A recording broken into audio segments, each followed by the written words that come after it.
Hi guys, welcome back. आज हम बात करने वाले हैं क्लास 11th इंग्लिश की। आज की वीडियो में मैं तुम्हें पूरी स्ट्रेटेजी बताने वाली हूँ तुम्हारे सिलेबस के हिसाब से कि कैसे तुम्हें इंग्लिश को प्रिपेयर करना है।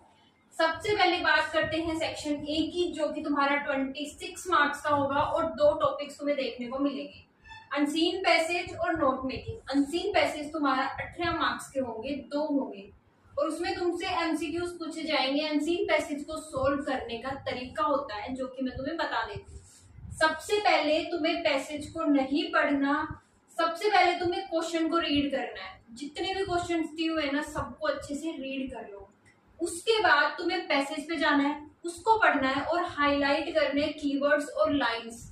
अब वो लाइंस तुम्हें हाईलाइट करनी है जो जिनको पढ़ के तुम्हें लग रहा है कि ये किसी ना किसी क्वेश्चन का आंसर है, यहाँ से मुझे किसी ना किसी क्वेश्चन का आंसर मिलेगा, क्योंकि तुम क्वेश्चन तो पढ़ चुके हो ना। तुम्हारे दिमाग में क्वेश्चंस तो होंगे, एकदम अच्छे से याद नहीं होंगे लेकिन कुछ तो होगा ना। तो उस हिसाब से तुम लाइंस को और कीवर्ड्स को अंडरलाइन करोगे और फिर साथ साथ तुम्हें आंसर को सोल्व करते जाना है, टिक करते जाना है। तुम्हारे अनसीन पैसेज आराम से हो जाएंगे। अब अनसीन पैसेज में ना ऐसा नहीं है कि तुमने सिर्फ अच्छा एग्जाम टाइम पे जाके तुम देख रहे हो, तुमसे नहीं सोल्व होगा। तुम्हें प्रैक्टिस करनी पड़ेगी अनसीन पैसेज की, जितनी हो सके उतनी प्रैक्टिस करो। अभी बहुत सही टाइम है इंग्लिश को उठाने का। अगर तुम्हारे पास कम टाइम है ना, तो रोज का एक अनसीन पैसेज जरूर से जरूर सोल्व करो, तुम्हारी बहुत ज्यादा हेल्प हो। उसके बाद सेकंड टॉपिक है हमारा नोट मेकिंग। अब नोट मेकिंग 8 मार्क्स का आएगा। इसमें तुम्हें करना क्या होगा, इसमें भी सबसे इंपॉर्टेंट देखो, प्रैक्टिस तो है ही। हर चीज की ना तुम्हें प्रैक्टिस करनी पड़ेगी, क्योंकि अगर तुम प्रैक्टिस करोगे ना, तुम्हारा दिमाग उस हिसाब से सोचना शुरू कर देगा और एग्जाम टाइम पे तुम्हें प्रॉब्लम नहीं आएगी। नोट मेकिंग में सबसे पहले फॉर्मेट को देखो कि क्या फॉर्मेट है। उसके बाद तुम्हारी जो भी बुक है, तुम्हारे स्कूल वालों ने जो भी बुक तुम्हारी लगवा रखी है, उसमें से 3-4 एग्जाम्पल नोट मेकिंग के तुम्हें पढ़ने हैं। सिर्फ रीड करने हैं, नजर मारनी है कि नोट मेकिंग कैसे की जाती है, कैसे बनती है। इससे तुम्हारे दिमाग में लाइंस आएंगी, तुम्हें पता लगेगा कैसी लैंग्वेज तुम्हें यूज करनी है, क्या करना होता है, क्या लिखना है, क्या अवॉइड करना है, सब कुछ एक आइडिया हो जाएगा तुम्हारे दिमाग में। उसके बाद तुम्हें प्रैक्टिस करनी है, जैसे अनसीन पैसेज के करोगे, नोट मेकिंग की भी प्रैक्टिस इंपॉर्टेंट है। सबसे मेन चीज ना प्रैक्टिस ही है। जब तक प्रैक्टिस नहीं करोगे ना, तब तक तुम्हारा एग्जाम में अच्छे से सॉल्व नहीं होगा। अनसीन पैसेज में तुम्हारे वही 2-3-4 नंबर ही आ रहे होंगे, लेकिन अगर प्रैक्टिस की तो तुम्हारे वो 18 मार्क्स में से 15, 16, 14 मार्क्स आ जाएंगे, अगर तुमने प्रैक्टिस की तो। प्रैक्टिस बहुत इंपॉर्टेंट है। फिर क्या है, अब बात करते हैं सेक्शन बी की, ग्रामर सेक्शन और राइटिंग सेक्शन। सेक्शन बी की अगर बात करते हैं तो वो 23 मार्क्स का तुम्हें मिलने वाला है, जिसमें ग्रामर सेक्शन होगा और राइटिंग स्किल्स। ग्रामर में ये टॉपिक्स तुम्हारे आएंगे, टेंसेस, क्लोजेस, रीऑर्डरिंग। अब देखो, ये ना तुम्हें कॉन्सेप्ट क्लियर होने चाहिए। टेंसेस की यूट्यूब पे हजारों वीडियोस तुम्हें मिल जाएंगी, कोई भी चलाओ और अपने कॉन्सेप्ट को क्लियर करो। नोट्स बनाने जरूरी हैं इन सभी टॉपिक्स के। तुम्हें उसमें सारे के सारे जितने भी रूल्स है ना, वो लिखने पड़ेंगे।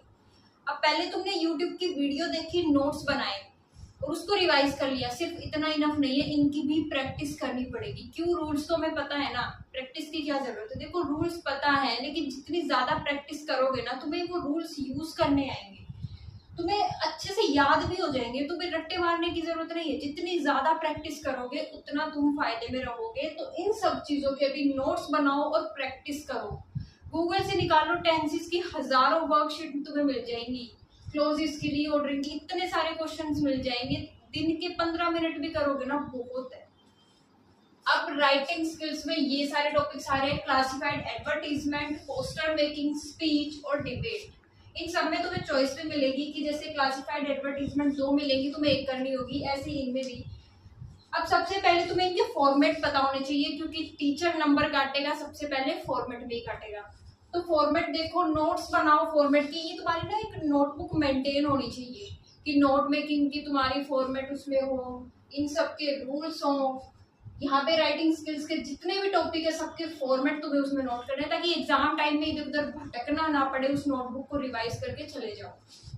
सबसे पहले नोट्स बना लिए, फिर 3-4 एग्जाम्पल्स हर एक की। क्लासिफाइड एडवर्टीजमेंट के तुम्हारी बुक से 3-4 एग्जाम्पल देखने हैं, बस नजर मारनी है कैसे बनती है। ऐसे ही पोस्टर मेकिंग के, ऐसे स्पीच का और ऐसे ही डिबेट के भी 3 4 5 6 जितने भी तुम्हें देखने हैं, देखो तुम्हें आइडिया हो जाएगी कि कैसे हमें क्वेश्चन को सोल्व करना है, क्या हम कर सकते हैं, कौन सी लाइन कर सकते हैं, यूज इसमें क्या लैंग्वेज होनी चाहिए, सब कुछ। उसके बाद प्रैक्टिस करो, जितने जो भी तुम्हारी बुक है उसमें से जितने भी मतलब क्वेश्चन दिए हुए ना, सबकी प्रैक्टिस कर लो तुम। बहुत मतलब ये चीज ना करके देखो, 15-20 दिन तुम इन चीजों को करके देखो, तुम अपने आप इम्प्रूवमेंट देखोगे खुद के अंदर। तो ये थी बात सेक्शन बी की। अब बात करते हैं लिटरेचर सेक्शन की। अभी मैं लिख देती हूँ कौन कौन से चैप्टर्स तुम्हारे आ रहे हैं, देख लेना, डिलीटेड चैप्टर्स मत पढ़ने लग जाना। तो चलो, अगर लिटरेचर सेक्शन की बात करें तो 31 नंबर का आएगा। 2 बुक्स है तुम्हारी, स्नैपशॉट और फोनबिल। सबसे पहले तो अपने ये चैप्टर्स नोट कर लेना अगर तुम्हें नहीं पता क्या सिलेबस है तुम्हारा, ताकि तुम डिलीटेड चैप्टर्स ना पढ़ने लग जाओ। अब लिटरेचर को पढ़ने का सबसे पहला स्टेप तुम्हारा क्या है, एक यूट्यूब चैनल ढूंढना तुम्हारे खुद के लिए, जिसका तुम्हें समझ आ रहा है ना उसका देखो। डिटेल वीडियो देखनी है, समरी वीडियोस नहीं देखनी। समरी वीडियोस देखने का जमाना गया, अब वैसे क्वेश्चंस नहीं आते। तो डिटेल वीडियो देखोगे, लाइन बाय लाइन रीड करोगे एनसीईआरटी को, और साथ में जितने भी वर्ड्स हैं तुम्हें डिफिकल्ट लग रहे हैं या फिर उस वीडियो में बताए जा रहे हैं, उनके मीनिंग नोट करोगे। सबसे पहला स्टेप ये है कि अपना यूट्यूब चैनल एक फाइनल कर लो, ढूंढ लो। सेकंड स्टेप होगा कि एक ब्लैंक पेपर लेना है तुम्हें, और जितने भी चैप्टर्स तुम्हारे कवर होते जा रहे हैं ना, उनके ऑथर के नेम की लिस्ट बनानी है उस ब्लैंक पेपर पे, ताकि एग्जाम टाइम में तुम्हें दिक्कत ना आए, तुम्हें बुक को खोल के ना देखना पड़े इस चैप्टर का क्या ऑथर है, तो एक जगह पे सारी चीजें तुम्हें मिल जाएगी।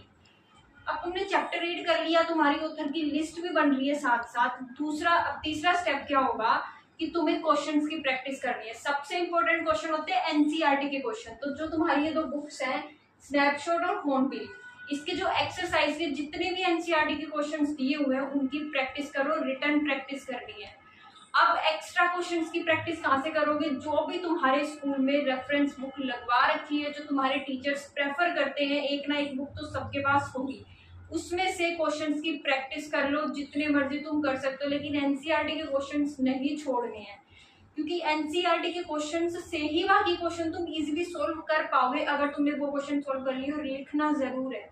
लिखने से याद आया, एक और चीज तुम करना, एक ब्लैंक पेपर फिर से लेना, और कोई भी चैप्टर तुम्हारा खत्म हो गया, मान लो दी एड्रेस चैप्टर तुमने पढ़ लिया, लाइन बाय लाइन एनसीईआरटी के क्वेश्चंस भी कर लिए, अब एक अपनी लैंग्वेज में समरी लिख देना उस चैप्टर की पूरी, हर चीज लिख देना जो भी तुम्हें याद है, जैसी भी लिखनी आती है लिख देना, बस लिखना जरूर, क्योंकि रिटर्न प्रैक्टिस करनी जरूरी है। प्रैक्टिस सबसे ज्यादा इंपॉर्टेंट है, चाहे कोई भी सेक्शन हो, कोई भी सब्जेक्ट हो। तो ये थी इंग्लिश की स्ट्रेटेजी।